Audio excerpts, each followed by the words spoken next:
나눔가 여러분 반갑습니다. 요셉의 형제들이 왔다는 소식이 궁궐에 알려지자 온 나라가 기뻐합니다. 바로는 그 소식을 듣고 아주 기뻐합니다. 바로의 반응은 그가 요셉을 얼마나 신뢰하고 사랑했는지를 보여주는 대목이죠. 바로는 요셉과 형제들이 나눈 대화 내용은 알지 못했을 것입니다. 요셉이 모든 사람들을 내보내고 대화의 시간을 가졌기 때문이죠. 만일 바로가 요셉과 형제들 사이에 나눈 대화의 내용들을 모두 알았다면 얼마나 부끄럽고 수치스러운 일이 되었을까요? 아마 요셉의 집안을 굉장히 우습게 볼 수도 있지 않았을까요? 때로는 수치를 드러내지 않고 당사자들 사이에서만 해결하거나 또는 홀로 감당하는 것이 더욱 지혜로울 때도 있는 것 같습니다. 요셉의 바로와 이집트를 위한 헌신은 요셉의 가족에 대한 바로의 환대로 나타나고 있습니다. 바로는 요셉의 가족들이 이집트로 올 수 있도록 수레를 보내주기로 하죠. 그들이 돌아오면 이집트에서 가장 좋은 땅을 주겠다고도 약속합니다. 이집트에 있는 가장 좋은 것들을 공급해 줄 테니 집에 있는 물건들을 모두 두고 온다고 하더라도 아까워하지 말라고 말합니다. 최고급 신상으로 채워줄 테니까 쓰던 물건들은 들고 오지 않아도 된다는 이야기죠. 또 가는 길에 야곱에게 전할 진귀한 물건들도 선물로 보냅니다. 더할 수 없이 극진한 마음으로 환대하고 있습니다. 그동안 바로는 요셉으로 인해서 기근의 위기를 극복했을 뿐만 아니라 막대한 부를 축적했습니다. 세계적 기근 속에서 이집트의 국제적 위상도 수직 상승했죠. 바로 자신의 통치 기반도 강화되었습니다. 바로는 그런 요셉을 위해서 무엇을 해주어도 아깝지 않다고 생각하고 있습니다. 하나님이 함께 하신 사람이 하나님께서 높여주실 때에 받는 보상이 바로의 환대를 통해서도 나타나고 있습니다. 요셉은 자신의 신분만 수직 상승한 것이 아니죠. 그 상승한 신분으로 갖게 된 권한으로 바로와 이집트와 당대의 많은 사람들에게 유익을 끼쳤습니다.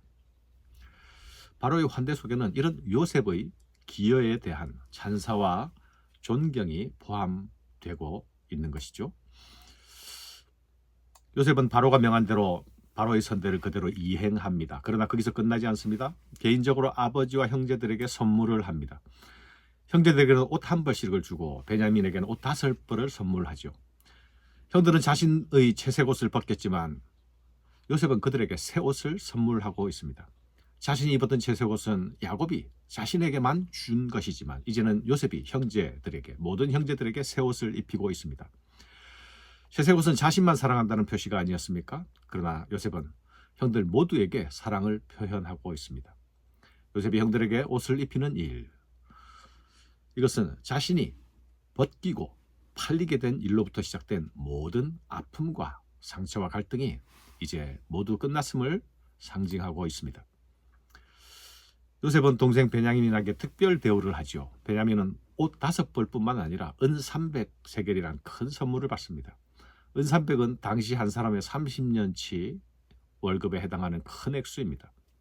요셉 자신은 20에 팔리지 않았습니까? 아브라함은 막벨라구를 살 때 은 400을 지불했습니다. 베냐민을 향한 이런 특별한 선물은 이중적인 의미를 지닙니다. 첫째는 동생을 향한 깊은 사랑의 표현이겠죠. 둘째는 형들의 죄에 대한 용서와 관계 회복의 의미를 담고 있습니다. 은과 옷은 형들이 요셉에게 저질렀던 그 죄악과 직결되어 있는 물건들이 아닙니까? 요셉은 형들의 죄를 덜 추어내거나 지적하지 않았죠. 배상과 사과도 요구하지 않았습니다. 그러나 야곱의 편애로 인해서 미움의 대상이 되었을 그 베냐민에게 마치 자신이 당했던 그 미움처럼 그 베냐민에게 넘치게 지금 배상하고 있습니다. 이를 통해 요셉이 원하는 관계 회복의 의지를 전달하고 있다고 볼 수 있습니다. 야곱을 위해서는 또 다른 선물을 준비하죠. 수나기와 암나기 각각 10필을 준비하여서 이집트의 아름다운 상품들과 여정을 위한 곡식과 빵과 양식을 실어서 보냅니다. 선물을 주고받는 일에는 항상 감사와 감동이 따르지 않습니까? 형제들은 스스로 아무것도 한 일이 없지만 감당할 수 없는 선물 공세를 받고 있습니다. 복수를 당해야 하는 자들이 용서를 넘어 넘치는 선대를 만나고 있는 것이죠. 악을 악으로 갚지 않고 선으로 대할 때 일어나는 아름다운 회복. 이 주고받는 선물 속에서 밝게 드러나고 있습니다. 요셉은 가나안으로 떠나는 형제들에게 길에서 다투지 말라 당부합니다. 새한글 번역에서는 길에서 흥분해서 싸우지 마십시오 라고 번역하고 있습니다. 여기서 다투다 란 말은 흔들리다, 떨다, 속상하다 라는 뜻을 가진 말입니다. 요셉은 무엇을 걱정했던 것일까요? 형들은 지금 요셉에게는 용서를 받고 환대 속에서 돌아가고 있지 않습니까?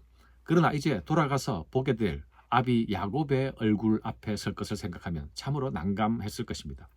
지난날의 모든 일들을 어떻게 말해야 할지 고민스럽지 않겠습니까? 어디까지 말하고 어디까지 말하지 말아야 할지를 생각하면 형들 사이에서 지난날에 저질렀던 일들에 대한 책임 공방이 일어날 수도 있었을 것입니다. 돌아가는 길에 그들 마음속에 다시 두려움이 생겨날 수 있었지요. 요셉은 이런 일들을 예상하면서 형들이 흔들리지 않도록 당부하고 있습니다.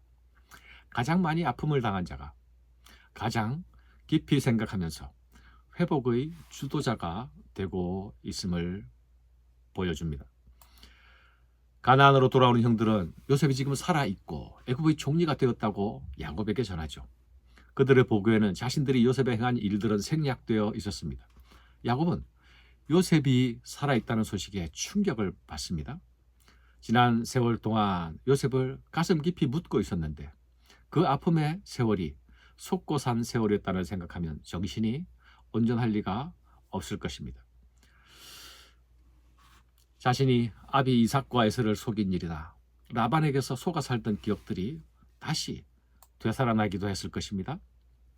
야곱은 요셉이 자신을 태우려고 보낸 수레를 보고서야 정신이 번쩍 듭니다.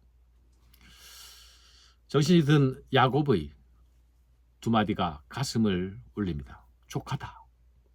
족하다. 내가 죽기 전에 그를 보리라. 무엇이 족하다는 것입니까? 살아있는 것만으로도 감사하다는 말이 아니겠습니까? 그 경위가 어찌되었건 그가 살아있다니 그것으로 충분하다. 이것이 아비의 마음이겠죠? 야곱의 머릿속에는 수많은 생각들이 엉키고 있었을 것입니다. 지금까지 죽은 요셉을 생각하며 피 묻은 채색 옷을 고이 간직하며 가끔씩 꺼내보기도 하지 않았겠습니까? 또 그가 마음속에 새겨주었던 그 요셉의 꿈이 떠오르기도 했을 것입니다. 형들이 요셉에게 무슨 짓을 했든지에 대한 의심도 함께 일어나고 있었겠지요. 그러나 그 모든 것에 앞서 아비의 마음은 아들 요셉이 살아있는 것만으로 충분했습니다. 그리고 생전에 그를 반드시 보아야 하겠다 합니다. 많은 의문들이 있었을 것입니다. 그러나 살아있다는 소식만으로도 그동안의 모든 상실의 슬픔과